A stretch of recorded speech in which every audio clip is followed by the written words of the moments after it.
नमस्कार, न्यूज़ 24 देख रहे हैं आप। मैं हूं आपके साथ डॉक्टर मीना शर्मा। राजस्थान के 3 बार के पूर्व मुख्यमंत्री अशोक गहलोत ने राजस्थान के पहली बार मुख्यमंत्री बने भजनलाल शर्मा को राजस्थान की विधानसभा में पहुंचकर नसीहत दी।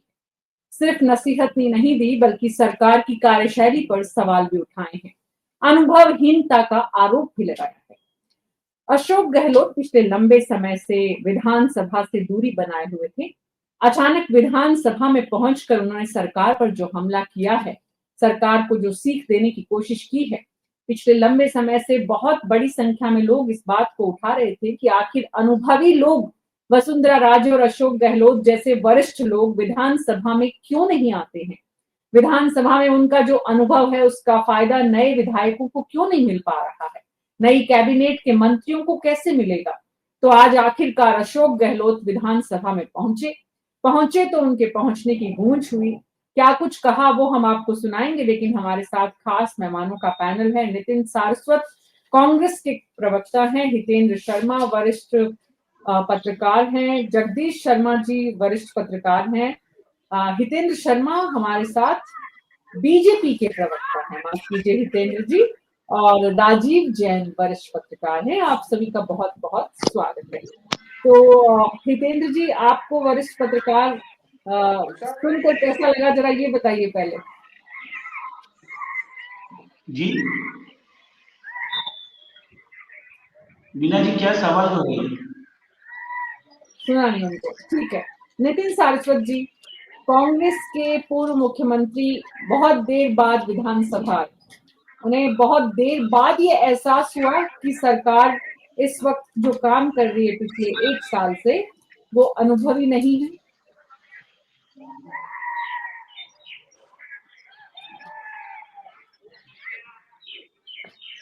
नितिन सारस्वत जी तक आवाज नहीं जा पा रही है लगता है। जगदीश शर्मा जी, आपसे शुरू करते हैं।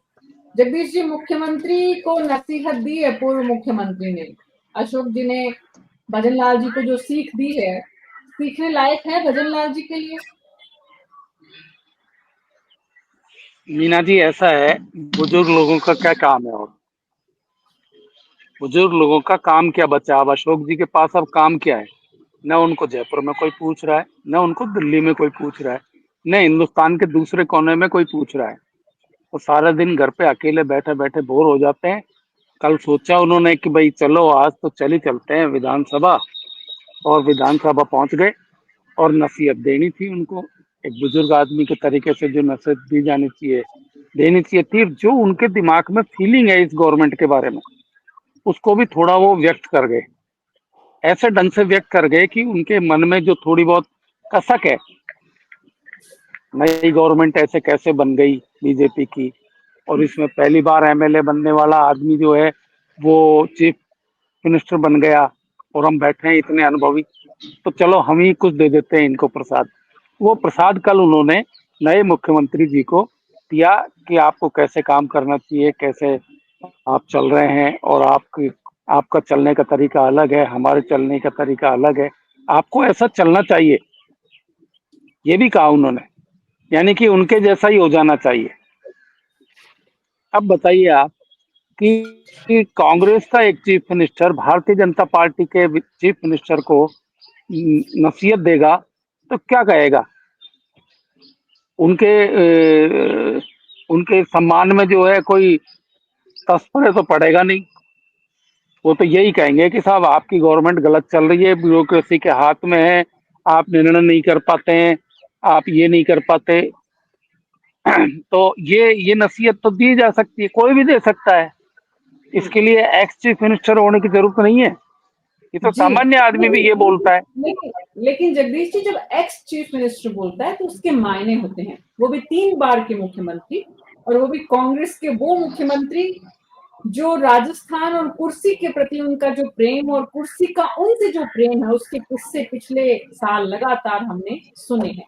बहरहाल राजीव जैन जी, मुद्दा ये है कि अनुभवी और वरिष्ठ, जैसा कि जगदीश जी ने कहा कि अब उन्हें कोई पूछ नहीं रहा है, लेकिन एक तरफ तो वो अनुभवी है, वरिष्ठ हैं। आज साइकिल चलाते हुए दिखाई उन्होंने कि उनको अनुभवी तो समझो, लेकिन अभी उनको उनमें युवाओं जैसी ऊर्जा है? कॉन्स्टिट्यूशनल क्लब में साइकिल चलाई आज उन्होंने। देखिए मीना जी, एक तो पहले मैं क्लियर कर दूं, जो अशोक गहलोत जी जो पूर्व मुख्यमंत्री हैं, उन्होंने जो बातें कही वो सदन में नहीं की, सदन के बाहर मीडिया से बातचीत में कहा। सदन के अंदर नहीं बोले वो, सदन के बाहर ही मीडिया से बातचीत में उन्होंने जो मौजूदा सरकार है, जो उनके विपक्षी दल की सरकार है, तो जो जिस ढंग से कहना चाहिए वो कहा। लेकिन हम दूसरे रूप में देखें, यदि उनकी नसीहत को देखें, 3 बार के मुख्यमंत्री हैं, उन्होंने कुछ शिक्षा, स्वास्थ्य, कुछ इंफ्रास्ट्रक्चर या सोशल सिक्योरिटी, ये इस तरीके की जो स्कीमें हैं, जो सरकार की मतलब जो फ्लैगशिप योजनाएं होती है किसी भी सरकार की, उनको लेके कहीं ना कहीं उन्होंने हमला बोला। उसमें कहीं सरकार के मतलब जो कमजोरियां सामने आ रही हैं पिछले, अब सरकार को तो वैसे 15 महीने, 16 महीने, 1.5 साल होने को आ रहा है, तो अब सरकार के लिए अनुभव की कोई कमी नहीं है। 1 साल का अनुभव हो गया सरकार में रहते हुए मुख्यमंत्री जी को, मंत्रियों को, सबको। तो अब वो उनके लिए भाजपा सरकार के लिए कोई माफी की वो गुंजाइश नहीं है कि उन्होंने ये काम क्यों नहीं किया है या क्या नहीं है। तो अब काम का दिखाने का वक्त है, काम होना चाहिए, दिखना चाहिए। जो शिक्षा और स्वास्थ्य जैसी योजनाएं हैं, स्वास्थ्य की तो बहुत बुरी स्थिति हो रही है, इसमें कोई दो राय नहीं। ये भी एक मतलब जो मीडिया में पिछले काफी समय से चीजें आ रही है, स्वास्थ्य में दवाइयां नहीं मिल रही, पेंशनर जो है बुजुर्ग लोग, उनको कहीं इलाज, समुचित इलाज जो होना मिलना चाहिए वो नहीं मिल रहा, ये सब चीजें एक है। तो निश्चित तौर पे जो सरकार को है अब काम करने की जरूरत है। अब पिछले बजट ही देख ले हम, पिछली सरकार ने बजट में बहुत लंबी चौड़ी घोषणाएं कर दी। बजट के उस घोषणाओं के दौरान आपके हमारी जो बहस भी हुई थी, डिबेट भी हुई थी, उसमें हमने प्रशंसा की थी कि सरकार ने बहुत अच्छी अच्छी घोषणाएं की है। लेकिन उन सब घोषणाएं धरातल पे जीरो हो रही हैं। उन्होंने जितना जयपुर शहर के लिए कितने फ्लाईओवर, ये वो, जेएलएन मार्ग पे बनेगा, कलेक्ट्री से लेके चौमुआ सर्किल तक आएगा फ्लाईओवर, अब वो सब मतलब जहाँ के कूड़े के ढेर में जा रहे हैं, क्योंकि उनकी कोई फिजिबिलिटी रिपोर्ट नहीं है, सब फिजिबल नॉन फिजिबल चीजें सामने आ रही हैं। जेएलएन मार्ग का जो प्रस्ताव है, जो बनना था एलिवेटेड रोड, वो मना कर दिया कि वो नहीं बनेगा। मेट्रो को लेकर रोजाना आती है ये सब चीजें। तो सरकार का अब 1.5 साल का कुछ कह रही है जी, क्या आप? सवाल ये है राजीव जी, बिल्कुल ठीक है राजीव जी, मैं आपकी बात को सुन रही थी। सवाल ये है कि अशोक गहलोत ने क्या कहा है, हमारे दर्शक भी जानना चाहते हैं। पहले उनको ये भी सुनाते हैं कि दरअसल उन्होंने कौन सी नसीहत दी है भजन लाल जी को। तो राजीव जी, मैं आपकी बात को कंटिन्यू करूं उससे पहले अशोक गहलोत, राजस्थान के पूर्व मुख्यमंत्री की ये बाइट स्टेटमेंट, साउंड बाइट जो है वो सुनाते हैं आपको। मामले में देख लिया आपने, जो 6 लोगों को इन्होंने निष्कासित किया जिस रूप में, और जो बिहेव किया हमारे साथ में, धरना तक देना पड़ा यहाँ पर।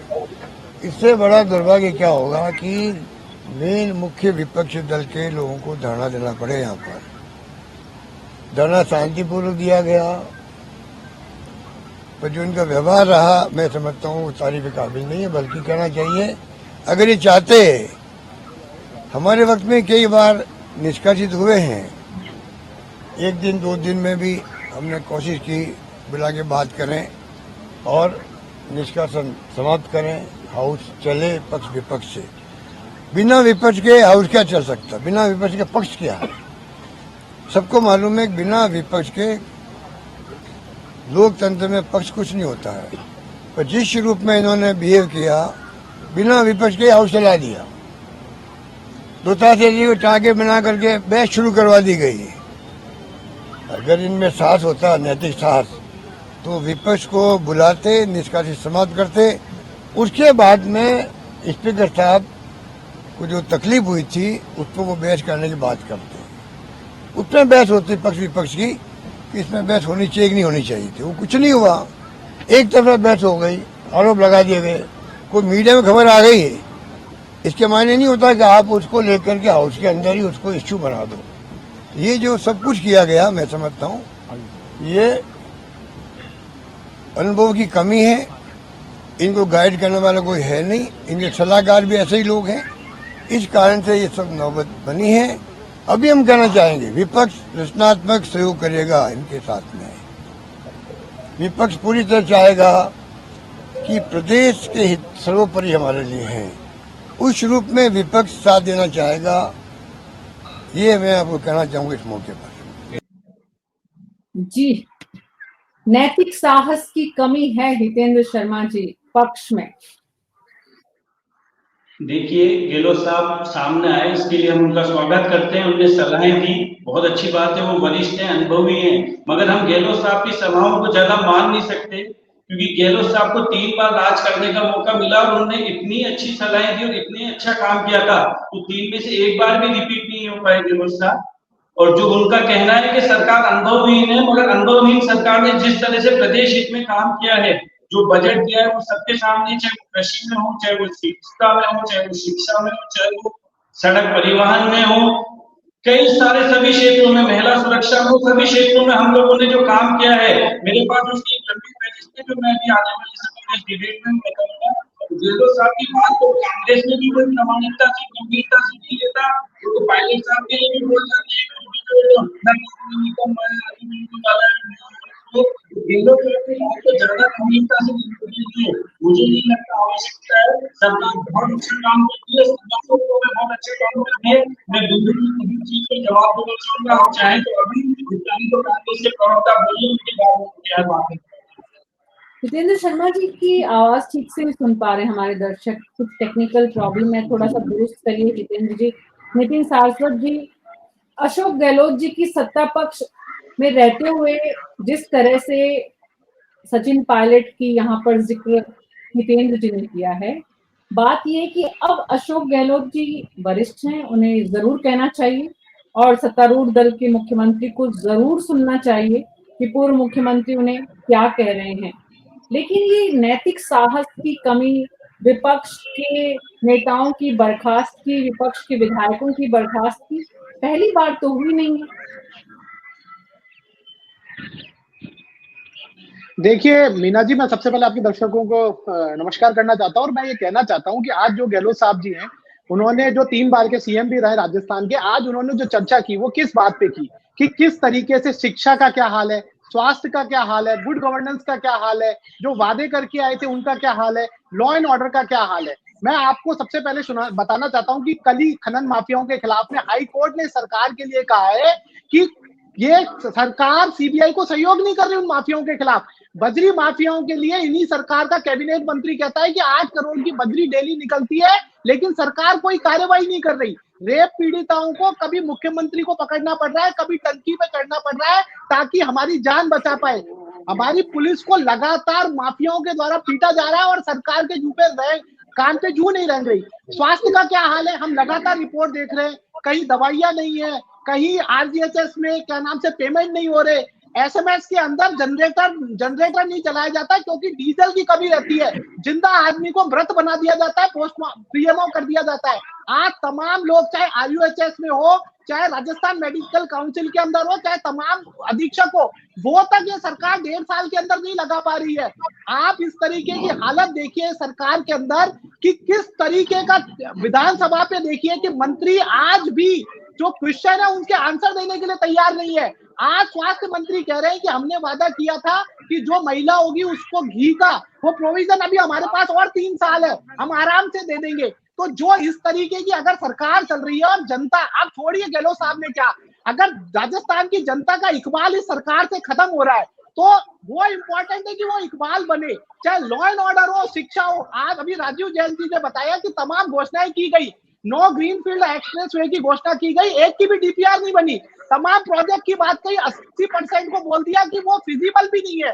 तो जब इस तरीके की खुद सत्ता पक्ष के जो विधायक है, जो कार्यकर्ता है, वो कह रहे हैं कि हमारे 1.5 साल में हमारे काम नहीं हो रहे तो जनता के क्या काम हो रहे।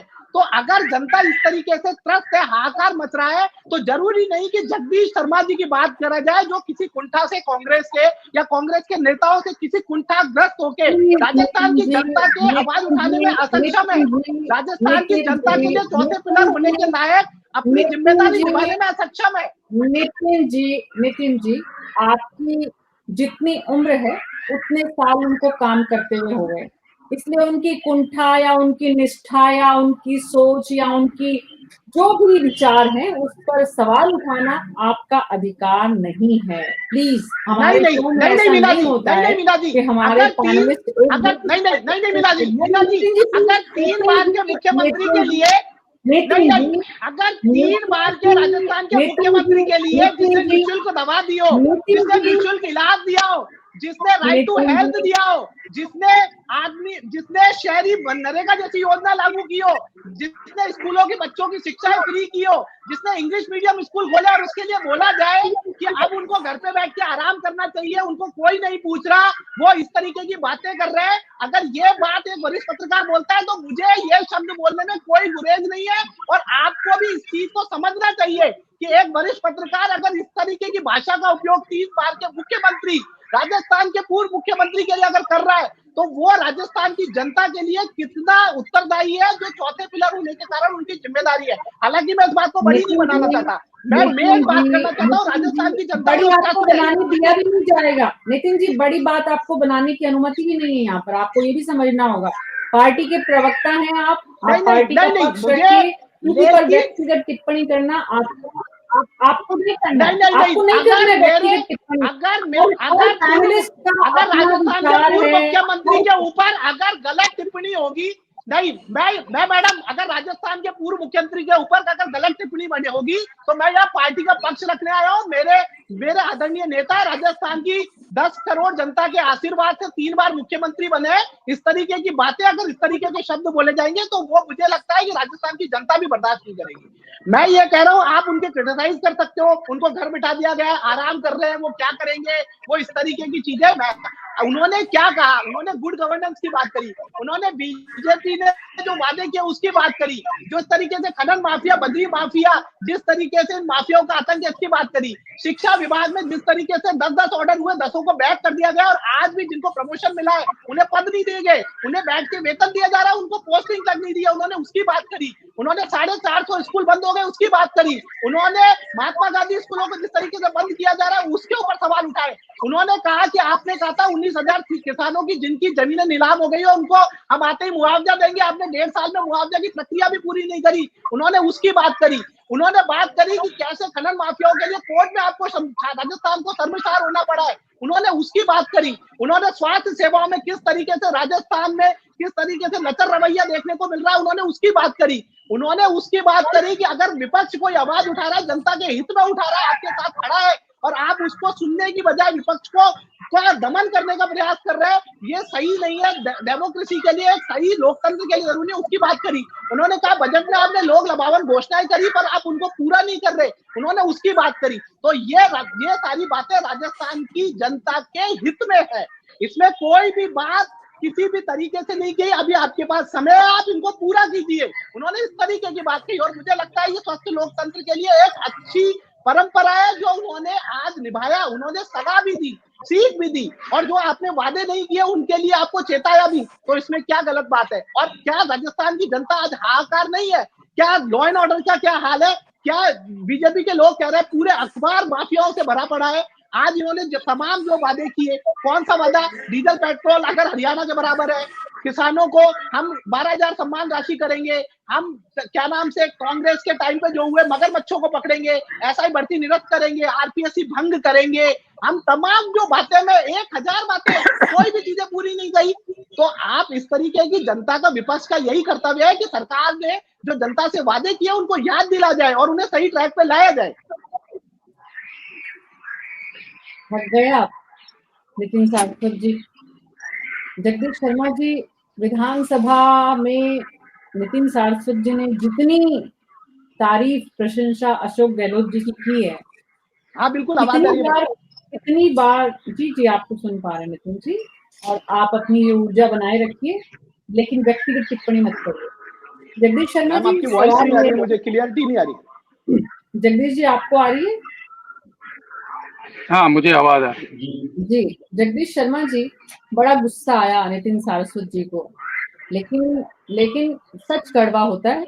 ये सच है कि आज की तारीख में अशोक गहलोत जी पूर्व मुख्यमंत्री हैं, 3 बार के राजस्थान के, लेकिन आज की तारीख में पार्टी में उनको अपनी जगह तलाशनी है। इसमें कोई दो राय नहीं है कि वो चतुर राजनीतिज्ञ हैं, इसलिए उनकी जगह बनेगी भी, और जितना उनका अनुभव है उसमें कोई पार्टी को भी संशय नहीं है, जरूर वो अच्छी जगह पर होंगे। लेकिन आज की तारीख में विधानसभा वो जिस तरह पहुंचे, विधानसभा में अब तक की उनकी, अगर सरकार को लेकर, राजस्थान की जनता को लेकर उनकी जो चिंता है, उसको हम देखें, तो हमने पहले भी चर्चाएं की है कि विधानसभा में उनकी उपस्थिति बढ़नी चाहिए। मीना जी, ऐसा है, विधानसभा में उनकी उपस्थिति बढ़नी चाहिए, उनकी या वसुंधरा राजे जो दोनों पूर्व चीफ मिनिस्टर हैं इनकी बढ़नी चाहिए, ये तो सभी चाहते हैं। पक्ष विपक्ष दोनों चाहेंगे कि ये सीनियर लोग आकर बैठें और एक दूसरे की आलोचना, एक दूसरे के समर्थन में कही हुई बातों को सुने और इसका जवाब दें अगर उनके बस की बात है तो। लेकिन मैं कह रहा हूं कि ये जो मैं गलतफहमी में ये था कि शायद वो हाउस में बोले हैं। अशोक गहलोत हाउस में नहीं बोले, बाहर गेट पे जो ब्रीफिंग होती है उस ब्रीफिंग में जाकर उन्होंने भाषण दिया है और उसमें जो जो भी उनको कहना था कहा उन्होंने। और ये सारस्वत जी भी उनके उसमें बहुत बखान कर रहे हैं। आप बताइए कि 3 दफे चीफ मिनिस्टर रहे, एक भी बार अशोक गहलोत ऐसा काम कर सके कि अपनी सरकार को दोबारा लेकर आए। एक बार 52 सीटें मिली उनको, एक बार 22 सीटें मिली और इस बार गलती से जो है ना 70 के करीब सीटें मिल गई। अशोक गहलोत ने इतना काम किया कि उन्होंने सारा बजट ही लुटा दिया सरकार बनाने के लिए नेक्स्ट टाइम पिछले बार, क्या राजस्थान की लेकिन जनता ने जो वोट किया वो नहीं गलती सफल से हो होता पाए। है? मैं इसको ऑब्जेक्ट करता हूँ। क्या राजस्थान की जनता ने जो वोट दिया है वो गलती से दिया है? क्या ये वाली लैंग्वेज सही है? राजस्थान की जनता को आप गलती से कह रहे हैं, क्या ये चीज सही है? मैं आपसे पूछना चाहता हूं, फिर आप कहेंगे कि मैं व्यक्तिगत आरोप लगा रहा हूं। क्या राजस्थान की जनता जिसने वोट के माध्यम से सीटें दी उसको आप गलती से कहेंगे? क्या ये नहीं, लोकतंत्र में जिस तरीके ये की तो ये बात कर रहे हैं, कांग्रेसियों का जनता के कहना वोटों का है। अपमान कर रहे हैं, ये सही ये है? तो, अरे क्या भाई ये सही है? सारस्वत जी, ये तो नहीं नहीं, आप कांग्रेसियों क्या का कहना, कहना है आप कांग्रेस, कि नहीं गलती नहीं, से आप दे दिया। कांग्रेसियों के पास बैठ के, अरे आप, मैं ये कह रहा हूं ना कि ये आपकी मेरे से एक बहस वरिष्ठ करने अधिकारी आए, होने आप नाते ये मैं डिबेट आपकी बहुत करने आए, इज्जत करता था। जिस तरीके के शब्द मेरे आज से आप बहस बात करने कर, आए। नहीं नहीं, आप क्या मेरे को आप गरिमा जानते भी गिरा नहीं रहे हैं? यार। आप इस डिबेट की, आप इस अच्छा, आप डिबेट की बैठिए, गरिमा आप गिरा शांत रहे हैं। मेरे को रहिए। जानने में, व्यक्तिगत जानने में कोई अब बहस नहीं है, मुझे व्यक्तिगत जानने में हाँ, कोई आप इंटरेस्ट नहीं शांत है। हो। लेकिन अगर आप गरिमा गिराएंगे, नीतीश अगर कुमार आप तो अगर शब्दों की आपको गरिमा जवाब नहीं करने रखेंगे, जवाब करना आप अगर शब्दों की गरिमा नहीं रखेंगे, तो मैं आपको इस तरीके के वर्ड नहीं बोलने दूंगा। हो सकता है कोई आपको नहीं टोके। अगर आप राजस्थान की जनता को वोट दिए को गलती बोल रहे हैं, आप राजस्थान की जनता ने जो मतदान करके किया अगर उसे गलती बोल रहे हैं, तो ये मुझे लगता है कि आपने पत्रकारिता में इतना लंबा जीवन बिताया है, आपके शब्दों का चयन सही है या नहीं है, ये यहाँ पे बैठे हुए लोग करें और राजस्थान की जनता तय करे कि ये शब्द सही है। ये इस तरीके के शब्द आप क्रिटिसाइज कीजिए। लोकतंत्र में असहमति हो सकती है, सहमति हो सकती है, आपको किसी के साथ हो सकता है, कोई भी बात कह सकते हो, आप उनको फैक्चुअल, आप उनके खिलाफ आलोचना कर सकते हो। पर अगर राजस्थान की जनता को आप गलती बता रहे हो, उनका वोट देने को गलती बता रहे हो, मतलब इससे ज्यादा एक अलोकतांत्रिक बात क्या हो सकती है जो राजस्थान जनता का जो अपमान है। नितिन जी, अब आप बीच में नहीं बोलेंगे। आपको जब बोलने के लिए निवेदन किया जाएगा, आप तब अपनी बात जरूर बोलेंगे। जगदीश शर्मा जी, पूरी करिए। नहीं, इनके लिए कुछ बचा हो, क्योंकि न तो इनको राजनीति का राह आता है, न पत्रकारिता का पै आता है, न लोकतंत्र का लय आता है, और दे रहे हैं भाषण पब्लिक का, 10 करोड़ जनता का। राजस्थान की पॉपुलेशन ही नहीं है 8 करोड़, तो राजस्थान की पॉपुलेशन है जिसमें 10 करोड़ वोटर कहां से हो जाएंगे? कुछ ही दे रहे हैं। तो सवाल ये है, मैं बात कर रहा हूं जो सब्जेक्ट है हमारा उसके ऊपर। अशोक गहलोत अपनी पैरों पर खुद कुल्हाड़ी मार चुके हैं, वरना एआईसीसी के प्रेसिडेंट होते वो इस समय। लेकिन वो अपने लालच में इतने फंसे कि उनको लगा कि मैं दोबारा भी चीफ मिनिस्टर बनूंगा और इस बार चीफ मिनिस्टरशिप छोड़ू नहीं। बस इसी लालच ने उनको अकेला कर दिया है। इसलिए न तो अब एआईसीसी में उनकी कोई जगह है, जबकि पहले जब भी वो चीफ मिनिस्टरशिप से हटे हैं उनको एआईसीसी में जनरल सेक्रेटरी बनाया है। मैं एआईसीसी के दफ्तर में भी मिलता रहा हूं उनसे एज ए जर्नलिस्ट। तो अशोक गहलोत की ये खुद की कमजोरी है। अब जब खुद की ऐसी कमजोरी है और वही राजनीति नहीं समझ पाए, तो अब अकेले नहीं होंगे तो और क्या होगा? कोई भी कांग्रेसी ये तो कह नहीं सकता कि वो बहुत व्यस्त नेता हैं, उनको सब लोग पूछ रहे हैं। कांग्रेस वाले भी नहीं बता सकते। अगर उनको पूछ रहे होते तो वो बार बार दिल्ली में एआईसीसी के दफ्तर में जाकर बैठते, वहां किसी कमेटी को प्रोसाइड करते कुछ कहते हैं ऐसा, लेकिन उनको तो इस सरकार में कमियां नजर आ गई। 1-1.5 साल जो भी इस सरकार को हुआ है, इस सरकार ने काम करना शुरू किया है और उसके नतीजे फील्ड में आ रहे हैं। जो काम ये गिना रहे हैं कि न दवा में पैसा है न क्या है, ये सिचुएशंस आपको अलग अलग जगह पर अलग अलग तरीके से दिखाई देगी। सरकारें काम ऐसे ही करती है। ऐसा तो कितने ही बार हम अशोक जी की सरकार के टाइम पर भी बोलते थे कि आज हॉस्पिटल में जो है पानी नहीं मिल रहा है मरीजों को पीने के लिए, गर्मी में बैठे हैं तो पंखा नहीं चल रहा है, फला फला ये बोलते रहते हैं। ये तो एक सामान्य प्रक्रिया है जो चलती रहती है प्रशासन की। इसके लिए अशोक जी कोई वो नहीं है कि उन्होंने बहुत ही सुंदर राज दिया हो। उनके टाइम पर ही ये जो माफिया की बात कर रहे हैं, खनन माफिया पनपा कब है? खनन माफिया को किसने खड़ा किया है? कांग्रेस की सरकार ने किया था। पिछले सरकार में सबसे ज्यादा खनन माफिया एक्टिव था। अब तो वो बचा है थोड़ा बहुत, वो भी बुलबुलाता है, तो थोड़ा बहुत बचा है तो बुलबुलाएगा ही। हमारे यहाँ ये तो कह नहीं सकते हम कि प्रशासन बिल्कुल शुद्ध और सात्विक किस्म का है। सारे गुण अवगुण उनके अंदर हैं जो कि प्रशासन में होते हैं, जो अफसरों में होते हैं, वो सब है उनके अंदर। और उससे वो अछूते नहीं है। अछूते तो नहीं है तो भ्रष्टाचार भी होता है, बेईमानी भी होती है और नियंत्रण भी कमजोर होता है। तीनों चीजें हैं। लेकिन बात अशोक गहलोत की चल रही थी तो मैं वहीं आता हूं कि अशोक गहलोत जो है अब उपदेश देते हैं। ये जो उपदेश दे रहे थे अपने टाइम को ही देख लेते कि उन्होंने कैसा प्रशासन दिया था अपने टाइम पर। ये उनको समझने की बात होगी और कुछ नहीं है। अगर अशोक गहलोत को कुछ बताने की बात समझ में आ रही है तो उनको हाउस में जाना चाहिए और हाउस में बैठ के बात करनी चाहिए, ताकि उनको साफ साफ जवाब भी मिले कि कैसे बात करते हैं, कैसे क्या होता है। देते रहे, पहले भी देते रहे। अशोक गहलोत की जी क्रेडिबिलिटी क्या है? जी ये नितिन क्रेडिबिलिटी का जावेद सवाल होता है एक चीफ मिनिस्टर की, और वो जी जी क्रेडिबिलिटी जो है वो उसी को ही आजकल भुगत रहे हैं बैठकर। जी जी उनकी क्रेडिबिलिटी नहीं है अशोक कोई। जी जगदीश शर्मा जी, पूर्व मुख्यमंत्री अशोक गहलोत के खाते में बहुत कुछ प्लस और बहुत कुछ माइनस है। जब उनका आकलन किया जाएगा तो ये क्रेडिबिलिटी का क्वेश्चन भी एक बहुत बड़ा क्वेश्चन है, लेकिन उसको लेकर अलग अलग तरह की ओपिनियन हो सकती है। आपकी ओपिनियन राजीव जैन जी, आज की तारीख में ये बात सही है, इसमें कोई दो राय नहीं है कि आज की तारीख में उनके पास कोई जिम्मेदारी नहीं है और इसीलिए वो आजकल मीडिया से थोड़े दूर भी हैं। लेकिन अचानक उनका मीडिया के सामने आना और बीच-बीच में आते रहे हैं, वो बीच-बीच में बहुत सारे मुद्दों को उठाया भी है, लेकिन पिछले कुछ समय से उनकी चुप्पी थी। अब पहले विधानसभा के बाहर बयान, फिर कॉन्स्टिट्यूशनल क्लब के जिम में जाकर साइक्लिंग करना, वो भी जूली के साथ, टीकाराम जूली के साथ जाना। यानी कि जो कांग्रेस के भीतर की गुटबाजी है, उसको भी इसमें जोड़कर देखा जाना चाहिए। दिख रही है आपको? देखिए मीना जी, कांग्रेस की गुटबाजी तो जग जाहिर है।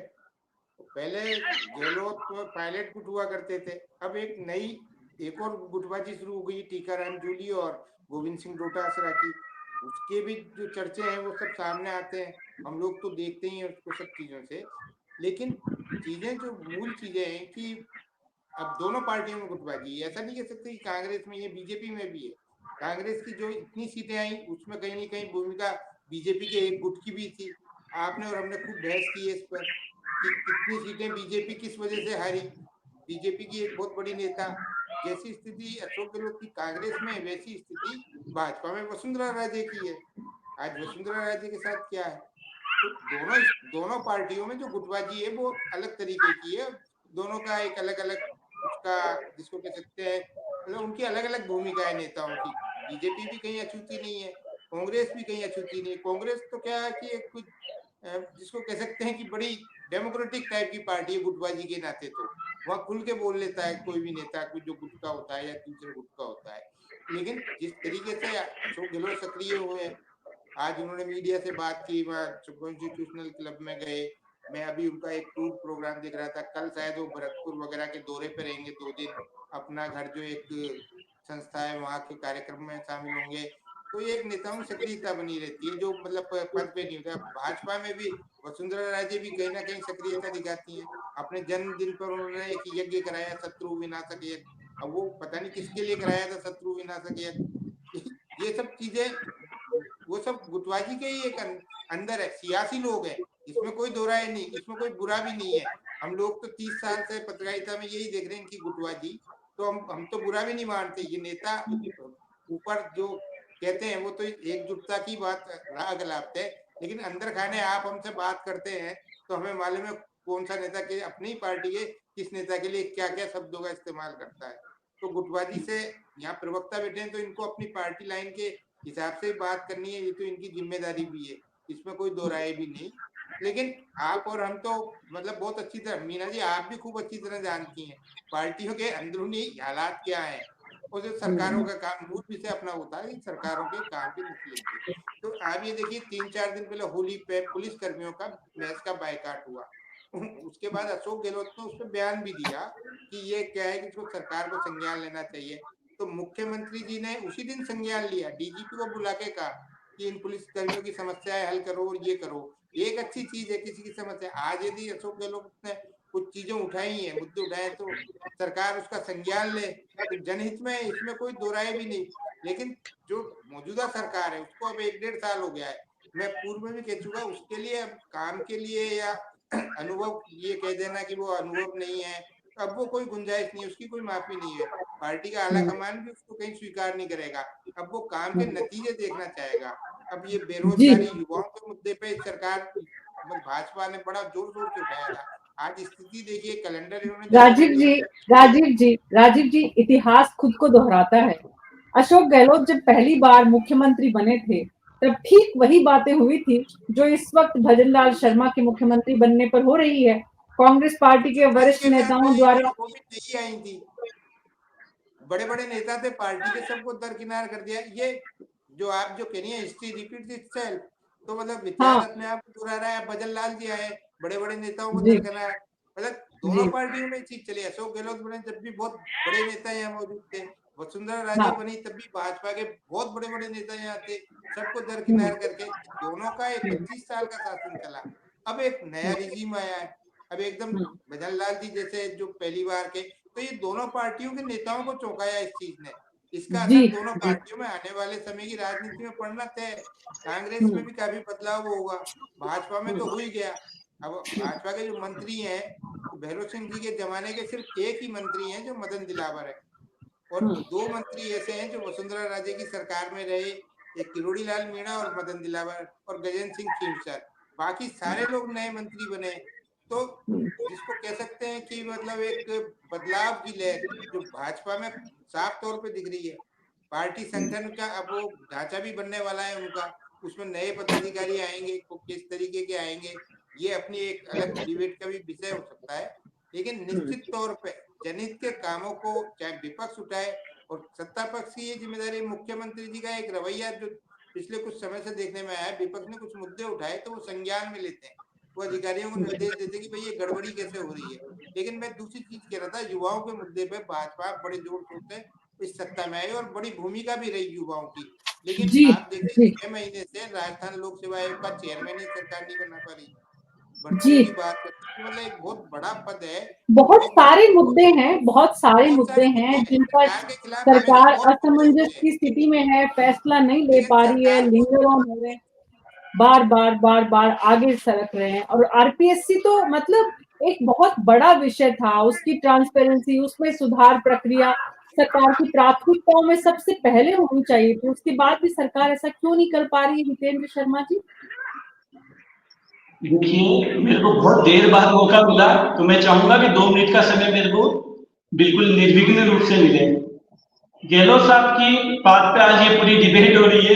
गहलोत साहब राजनीतिक कुंठा से ग्रसित रहे हैं पिछले काफी कुछ समय से। जब वो मुख्यमंत्री थे उस समय भी उनकी जो भाषा शैली रही है, मैं भी उनको लंबे समय से फॉलो करता हूँ, इस तरह की भाषा शैली मैंने गहलोत साहब की कभी नहीं देखी। जिस तरह से पहले काम ने उनको घुटनों पे ला दिया, गहलोत साहब ने बड़े बड़े नेताओं को पानी पिला दिया था अपने राजनीतिक जीवन में, मगर पिछले कुछ समय में जो उनकी राजनीतिक दशा और दिशा रही उस पर मैं नहीं जाना चाहूंगा। मैं कहना चाहूंगा जिस विषय को लेकर आज की डिबेट हुई है, विकास और जो गुड गवर्नेंस करी सभी क्षेत्रों पे, मैं आपको बताना चाहूंगा चिकित्सा क्षेत्र की बात चल रही है। चिकित्सा क्षेत्र में अभी तक 25,000 से अधिक भर्तियां हम लोग कर चुके हैं। 26,501 भर्ती स्पर्श करेंगे। और जो गहलोत साहब का पूरा 5 साल का कार्यकाल था जिसका वो बखान चिल्ला के कर रही है, उन्होंने 27,490 भर्ती करी थी पूरे 5 साल के कार्यकाल में गहलोत साहब ने। शिक्षा में 3 करोड़ 58 लाख पुस्तकें हम लोगों ने पहले सप्ताह में बांटी। शिक्षा को हमने रोजगार से जोड़ने के लिए, कौशल विकास से जोड़ने के लिए काम किया और 13,155 स्कूलों में शिक्षा चालू करी, जिसमें 3.25 लाख से अधिक विद्यार्थी इसमें लाभान्वित हुए। शिक्षा हो गई, चिकित्सा हो गई, हम लोगों ने ऊर्जा और कृषि के क्षेत्र में काम करा। 50,000 से अधिक कृषि कनेक्शन इस साल दिए जा रहे हैं। 2 लाख घरों को जो बचे हुए थे उनको नल से जोड़ने का काम किया जा रहा है। सड़कों में हम लोगों ने जबरदस्त रूप से काम किया। किसानों को 9,000 रुपए सम्मान निधि देने का काम हम लोग कर रहे हैं। 2575 रुपए गेहूं का समर्थन मूल्य और 50 रुपए बोनस स्टेट गवर्नमेंट की तरफ से दिए जा रहे हैं। इस तरह की बहुत सारी योजनाएं जिनको मैं गिनाने जाऊंगा तो पूरी डिबेट का समय इसमें कम पड़ जाएगा। मगर जिस तरह से आज डिबेट में हुआ, एक अच्छी डिबेट में इस तरह की बातें नहीं होनी चाहिए कि हम लोग आपस में सब बैठ के एक स्वच्छ चर्चा करने के लिए बैठे हैं, एक दूसरे पे आरोप प्रत्यारोप लगाएंगे तो उससे काम नहीं चलेगा। ये हमारी कमी पड़ रहा है, मैं उसका जवाब दूंगा। मगर जिस तरह से ये कांग्रेस प्रवक्ता न होगी, गहलोत प्रवक्ता के रूप में ये बात कर रहे थे, इस तरह से इस डिबेट का काफी समय जाया हुआ। आपसे मेरा तो इसलिए अनुरोध है कि इस डिबेट को सही तरीके से चलाएं और सबको समान समय मिले। हम लोगों को बहुत कम समय मिला, पूरा समय एक निरर्थक बात नहीं चल गया, इसी चीज से हम लोग बचे।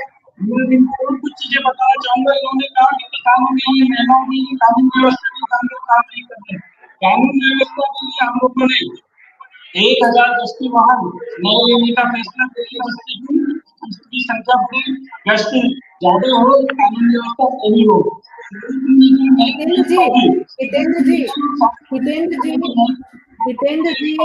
हितेंद्र जी देश और दुनिया की सबसे बड़ी पार्टी के प्रवक्ता हैं। अपनी व्यवस्था दुरुस्त करिए ताकि आपको ठीक से सुन पाए।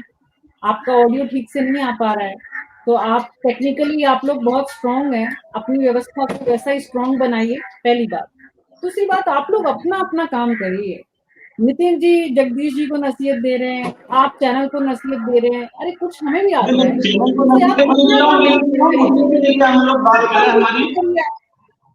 बिल्कुल हम यहाँ पे व्यवस्था है, सबको समान व्यवस्था मिलनी चाहिए, सबको समान समय मिलना चाहिए ना हम लोगों को।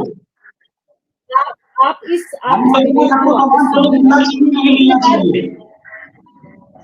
इस डिबेट को वापस सुनिएगा, फिर आप गौर से सुनिएगा कि आपके दर्शक आपको कितना ठीक से समझ पा रहे हैं।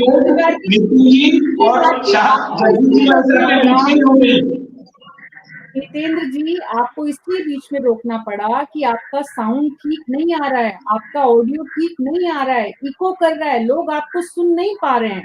आप तीनों हमारे मेहमानों से इस बात की पुष्टि करिए, इसलिए मैंने आपको बोला उस समय भी कि आप दोबारा कनेक्ट करिए ताकि लोग आपको सुन पाए। आप सत्तारूढ़ दल के प्रवक्ता हैं, आपकी बात बहुत इंपॉर्टेंट है, इसलिए आप अपनी बात पूरी करिए। तो मैंने आपको बताया, हमने कई योजनाओं, जल क्षेत्र में 2 लाख घरों को नए पानी के कनेक्शन देना, 1500 नए हैंडपंप लगाना, 1,000 नए ट्यूबवेल लगाना, सिंचाई के संसाधन मजबूत हो, सिंचाई तंत्र मजबूत हो, इसको लेके सरकार काम कर रही है। 9,000 करोड़ से अधिक का बजट हमने सिंचाई की नहरों की दुरुस्तीकरण के लिए रखा है। नो ग्रीनफील्ड एक्सप्रेसवे की डीपीआर घोषणा हुई है। 500 नई रोडवेज बसें, रोडवेज को दुरुस्त करने के लिए 500 नई बसें ले रही है सरकार। 500 नई सिटी बसें जो शहरी क्षेत्र में काम करेगी, उस तरह की व्यवस्था सरकार कर रही है। इस तरह की कई सारी चीजें हैं जिसपे सरकार काम कर रही है। मैं कहना चाहूंगा कि गहलोत साहब इन सब चीजों की जानकारी लेके अपना वक्तव्य देते तो बहुत अच्छा लगता। वो सदन के सबसे वरिष्ठ सदस्यों में से एक है, 3 बार के मुख्यमंत्री, हम सबके लिए सम्माननीय मुख्यमंत्री थे, वो कांग्रेस के भी हम सबके मुख्यमंत्री थे। और मैं तो यही कहना चाहूंगा कि रचनात्मक रूप से उनकी सभी सभाओं का भारतीय जनता पार्टी स्वागत करेगी और अच्छे विपक्ष के रूप में वो अपनी भूमिका और ज्यादा निभाए, जिसे आज निकल के आए हैं इस तरह से और भी ज्यादा से ज्यादा अपनी बात रखें और अच्छी बात रखें, प्रदेश हित में बात। आपकी बात तो बहुत जल्दी पूरी हो गई। बहरहाल नितिन जी बहुत संक्षेप में। देखिए मीना जी, मैं सबसे पहले एक सिंपल बात करना चाहता हूँ। मैंने किसी पे व्यक्तिगत आरोप नहीं लगाया था, अगर मेरे नेता हैं, मैं कांग्रेस पार्टी का यहाँ से पक्ष रखने आता हूँ, अगर अतार्किक रूप से उन नेता के बारे में कुछ कहा जाएगा तो मैं उसके लिए, मेरी जिम्मेदारी भी है कि मैं उस बात के लिए अगर गलत शब्द का यूज किया है मैं बोलूं। प्लीज मैम एक मिनट। दूसरी बात ये कि उन्होंने आंकड़े के लिए कहा, मैं उनसे विनम्र कहना चाहता हूँ कि राजस्थान का इकोनॉमिक सर्वे है जो 8.5 करोड़ बताता है, जनगणना नहीं हुई तो इसलिए कई जगह 8.5 से 10 करोड़ कहा जाता है, जैसा उन्होंने 8 करोड़ कहा। तो इस तरीके की बातें अगर करके अगर मैं फैक्चुअल करूं तो बहुत सारी चीजें उनको छोड़ दिया जाए। तीसरी बात मैं ये कहना चाहता हूँ कि मैं अभी भाजपा के प्रवक्ता कह रहे थे, जो बातें इन्होंने पढ़ के बताई, मैंने कहा कि 9 ग्रीनफील्ड एक्सप्रेस में कहा था 2 की भी डीपीआर फाइनल नहीं हुई। मैंने कहा पिछले बजट के अंदर इन्होंने घोषणाएं की थी, तमाम घोषणाएं करी, एक भी फाइनलाइज नहीं हुई। राजीव जैन जी ने बताया कि 80% तो फिजिबल ही नहीं है। मैंने कहा कि इन्होंने संकल्प पत्र में किया था कि मुआवजा राशि देंगे, नहीं दिया। इन्होंने कहा था लॉ एंड ऑर्डर, आज क्या हालत है। कभी हाईकोर्ट ने ऐसी टिप्पणी की हो कि राज्य सरकार मदद नहीं कर रही है, राज्य सरकार दोषियों को बचा रही है। कभी किसी कैबिनेट मंत्री ने कहा हो कि खनन माफियाओं को सरकार ही संरक्षित कर रही है और मेरी जासूसी कर रही है। कभी आपने ऐसा सुना हो कि जिस राज्य के अंदर महिला जो अधिकारी है उसी की जासूसी की जा रही हो। आप आरपीएससी बंद करने की बात करते थे, आप आरपीएससी चेयरमैन नहीं बना पाए। आप तमाम भर्तियों की बात कर रहे हो, मैं गारंटी दे रहा हूँ डिबेट खत्म होने तक एक भर्ती बता पाओ जो इस सरकार के समय शुरू हुई, रिजल्ट आ गया और पोस्टिंग होगी और एक सिंगल भर्ती बता पाए। आप लोग विषय से हट रहे हैं, आप लोग विषय से हट रहे हैं। बहुत बहुत शुक्रिया आप सबका इस चर्चा में शामिल होने के लिए। कुल मिलाकर जो बात समझ में आ रही है वो ये कि अशोक गहलोत जी राजस्थान की 3 बार के पूर्व मुख्यमंत्री हैं। उनके दिए हुए बयान को लेकर अलग अलग तरह की यहाँ पर एक सोच समझ में आ रही है। कांग्रेस की अंदरूनी गुटबाजी इसके पीछे का एक कारण है, अशोक जी की खुद की सक्रियता बढ़ाना इसका दूसरा कारण है, और विपक्ष पर भजन लाल शर्मा जी जो राज्य के मुख्यमंत्री हैं उनको निशाने पर लाना इसका तीसरा। लेकिन एक बात जो इस चर्चा के बाद निकल कर सामने आई कि अब भजन लाल शर्मा राजस्थान के मुख्यमंत्री और उनकी सरकार पर आरोप तथ्यात्मक लगाए जाए तो विपक्ष के लिए और पूर्व मुख्यमंत्री खास करके अशोक गहलोत के लिए ज्यादा अच्छा होगा, क्योंकि अब अनुभवहीनता की बात 1.25 साल बाद नहीं की जा सकती। अब सरकार जो काम कर रही है उन कामों के आधार पर, उस रिपोर्ट कार्ड के आधार पर तथ्यात्मक आरोप लगाएंगे तो ज्यादा बेहतर होगा। न्यूज़ 24 पर अभी मेरे साथ इतना ही। नमस्कार।